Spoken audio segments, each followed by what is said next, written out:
నమస్తే, welcome to ANN. నేను Lakshminag, నర్హర్ city. Headlines చూద్దాం. ఇవాళ తెలంగాణ 10వ తరగతి ఫలితాలు విడుదల. మధ్యాహ్నం 2 గంటలకు ఫలితాలు విడుదల.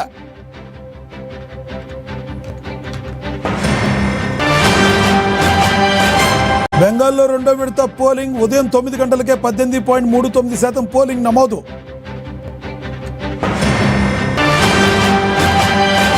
పసిడి ప్రియులకు షాక్. మళ్లీ పెరిగిన బంగారం, వెండి ధరలు.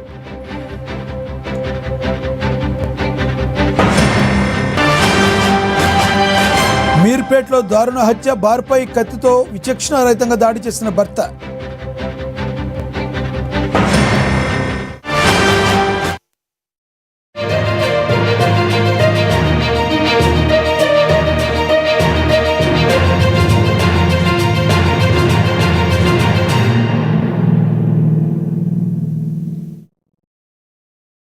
బ్రేకింగ్ న్యూస్ చూస్తున్నాం. పసిడి పరుగు మళ్లీ మొదలైంది. నిన్న భారీగా తగ్గిన బంగారం ధరలు ఈరోజు మళ్లీ కోలుకున్నాయి. అంతర్జాతీయ మార్కెట్లలో నెలకొన్న పరిణామాల ప్రభావం హైదరాబాద్ మార్కెట్పై స్పష్టంగా కనబడుతుంది. ఇవాళ 24 క్యారెట్ల స్వచ్ఛమైన బంగారం ధర 440 మేర పెరిగి 1,51,370కు చేరింది. 22 క్యారెట్ల బంగారం ధర కూడా 400 పెరిగి 1,51,370గా నమోదైంది. ఇక వెండి ధరలో ఎటువంటి మార్పు లేకుండా స్థిరంగా కొనసాగుతుంది. ఇవాళ కేజీ వెండి ధర 2,65,000గా ఉంది.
బ్రేకింగ్ న్యూస్ చూస్తున్నాం. పశ్చిమ బెంగాల్ అసెంబ్లీ రణరంగ కీలక ఘట్టానికి చేరుకుంది.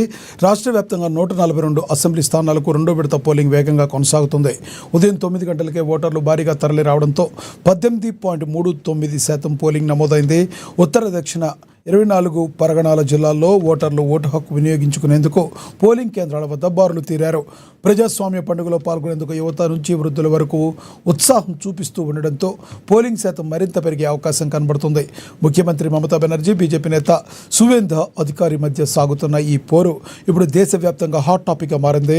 బెంగాల్ రాజకీయ భవిష్యత్తును నిర్ణయించే హాట్ సెట్లలో పోలింగ్ సరళిని గమనిస్తే హోరాహోరీ పోరు సాగుతున్నట్లుగా స్పష్టమవుతుంది. అధికార ప్రతిపక్ష పార్టీలు ప్రతిష్టాత్మకంగా తీసుకున్న ఈ ఎన్నికల్లో గెలుపు గుర్రం ఎవరనేది ఇప్పుడు $1 మిలియన్ ప్రశ్నగా మారింది.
బ్రేకింగ్ న్యూస్ చూస్తున్నాం. తెలంగాణ రాష్ట్రంలో 10వ తరగతి పరీక్ష ఫలితాలు ఇవాళ విడుదల చేయనున్నారు. మధ్యాహ్నం 2 గంటలకు రిజల్ట్స్ వెల్లడి కానున్నాయి.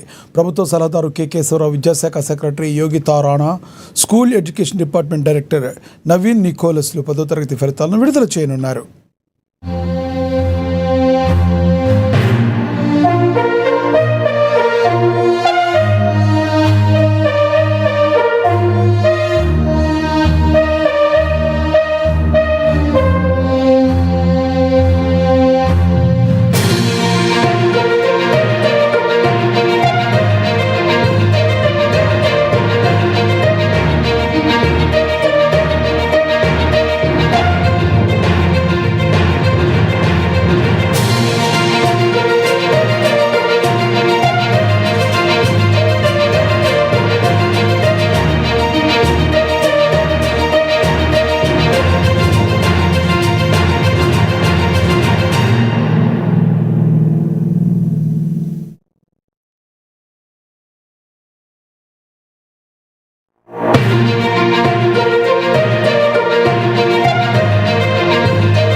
బ్రేకింగ్ న్యూస్ చూస్తున్నాము. హైదరాబాద్లోని మీర్పేట్ పోలీస్ స్టేషన్ పరిధిలో ఘోర హత్య జరిగింది. అది అక్కడ తీవ్ర కలకలం రేపింది. భార్య ప్రవర్తనపై అనుమానం పెంచుకున్న ఓ భర్త అతి కిరాతకంగా ఆమెను కత్తితో నరికి చంపాడు. నల్గొండ జిల్లా మర్రిగూడెం మండలం శివన్నగూడెం గ్రామానికి చెందిన నరసింహ తన భార్య వసంతతో కలిసి బిఎన్ రెడ్డి నగర్లో పరిధిలో టీచర్స్ కాలనీలో నివసిస్తున్నాడు. గత కొంతకాలంగా భార్యకు వివాహేతర సంబంధం ఉందనే అనుమానంతో నరసింహ ఆమెతో గొడవ పడేవాడు. ఈ క్రమంలో తెల్లవారుజామున నిద్రిస్తున్న వసంతపై నరసింహ కత్తితో మెడపై విచక్షణారహితంగా దాడి చేశాడు. తీవ్ర రక్తస్రావం కావడంతో వసంత అక్కడికక్కడే ప్రాణాలు కోల్పోయింది. స్థానికుల ద్వారా సమాచారం అందుకున్న మీర్పేట్ పోలీసులు వెంటనే ఘటనా స్థలానికి చేరుకున్నారు. మృతదేహాన్ని స్వాధీనం చేసుకుని పోస్టుమార్టం నిమిత్తం ఉస్మానియా ఆసుపత్రికి తరలించారు.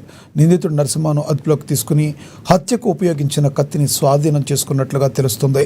ఈ ఘటనపై కేసు నమోదు చేసుకున్న పోలీసులు దర్యాప్తు ముమ్మరం చేశారు.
కామారెడ్డి జిల్లాలో మంత్రి సీతక్క విస్తృతంగా పర్యటించారు. ప్రజాపాలన ప్రగతి ప్రణాళికలో భాగంగా జిల్లా కేంద్రంలోని కళాభారతిలో ఏర్పాటు చేసిన శిశు భద్రత రక్షణ అవగాహన కార్యక్రమంలో ఆమె పాల్గొన్నారు. ఈ సందర్భంగా బాల్య వివాహాలు ఇంకా కొన్ని ప్రాంతాల్లో కొనసాగుతున్నాయని ఆందోళన వ్యక్తం చేస్తూ అటువంటి ఘటనలు పూర్తిగా నిర్మూలించేందుకు కట్టుదిట్టమైన చర్యలు తీసుకోవాలని అధికారులకు సూచించారు. మాదక ద్రవ్యాల ప్రభావం వల్ల జీవితాలను నాశనం చేస్తుందని, వాటి నివారణకు సమాజం మొత్తం ముందుకు రావాలని పిలుపునిచ్చారు. అనంతరం కలెక్టరేట్లో తాగునీటి సరఫరాపై సమీక్షా సమావేశం నిర్వహించారు. గూడెం గ్రామంలో ఇందిరమ్మ ఇళ్లను ప్రారంభించారు.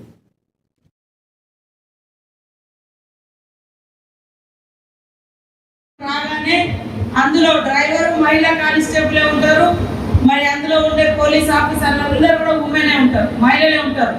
స్పెషల్ వెహికల్స్ నిన్న మన ముఖ్యమంత్రి గారు ప్రారంభించారు స్పందన కార్యక్రమం పేరుతో. ఇవాళ స్నేహ పేరుతో అమ్మాయిలకు సైకిల్ నేర్పిస్తున్నాం. రెడ్ సైకిల్ కూడా వాళ్ళకు ఇచ్చే కార్యక్రమాన్ని కూడా ఆలోచిస్తున్నాం. కాబట్టి ఈరోజు ఈ కార్యక్రమంలో అందరూ పాల్గొన్నందుకు, మంచి ఆర్గనైజ్ చేసినందుకు చాలా చాలా సంతోషం. అక్షరమాల మా అక్కలతో అక్షరాలను రాయించడం, మా చిన్నారులతో స్నేహ కార్యక్రమంలో సైకిల్ దొక్కించడం, మా ఇంకా ఈ దేశ భవిష్యత్ అంగన్వాడీ టీచర్ అమ్మలు, మా అంగన్వాడీ చిన్నారులు చాలా నిలబడి కష్టాన్ని ఇష్టంగా ఎంచుకుంటే ఏది కూడా కష్టం అనిపించదు, ఏది కూడా కష్టం, ఏది కూడా అసాధ్యం అనేది లేదు, అన్ని సాధ్యమే. ఎవరో ఒక రోజు ఏది పూలు చేస్తూ ఉంటారు. వాళ్ళు ఎట్లా చేయగలిగారు? వాళ్ళు డెడికేటెడ్ గా పనిచేసారు, కష్టపడ్డారు. కష్టాన్ని ఇష్టంగా ఎంచుకుంటే ఏదైనా ఈజీగానే ఉంటుంది. ఇప్పుడు నేను తిరిగే ఏరియాలో మీరు ఒకసారి వాళ్ళు వస్తే కష్టం, కానీ నేనేదో ఉంటే. కాకినాడ జిల్లా కొత్తపల్లి మండలం ఎండపల్లి గ్రామంలో మంచినీటి చెరువులో చేపలు చనిపోవడం కలకలం రేపింది. ఈ ఘటనపై జేఈ రమణ స్పందిస్తూ ఎండల తీవ్రత పెరగడం వల్ల నీటిలో ఆక్సిజన్ స్థాయి తగ్గి చేపలు మృతి చెందాయని వివరించారు.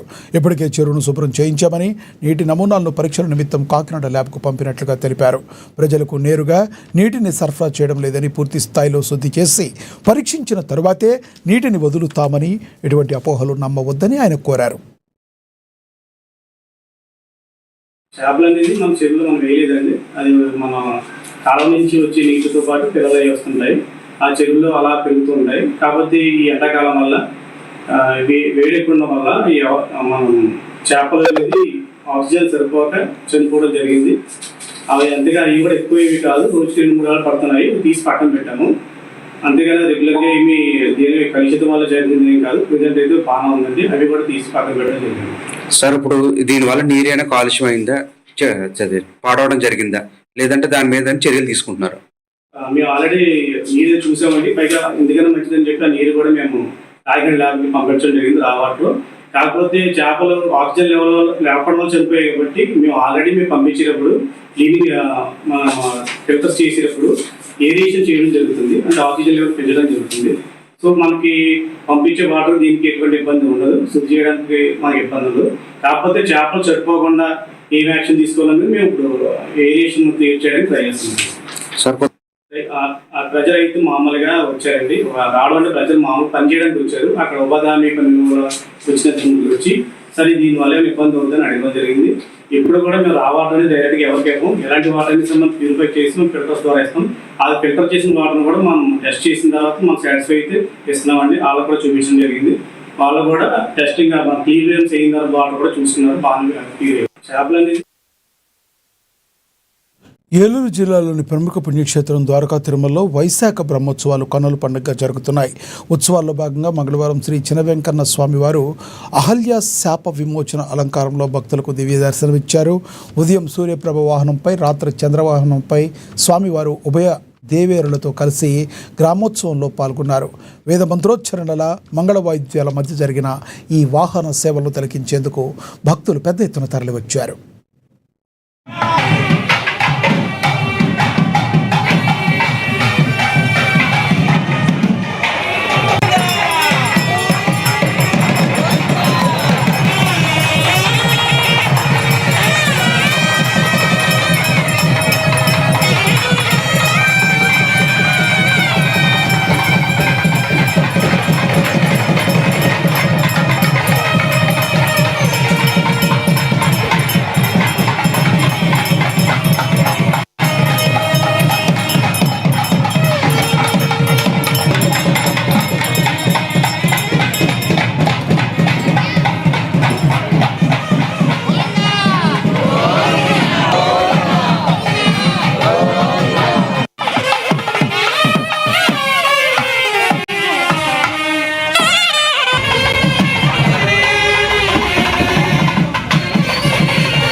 If you build an update, stay tuned in.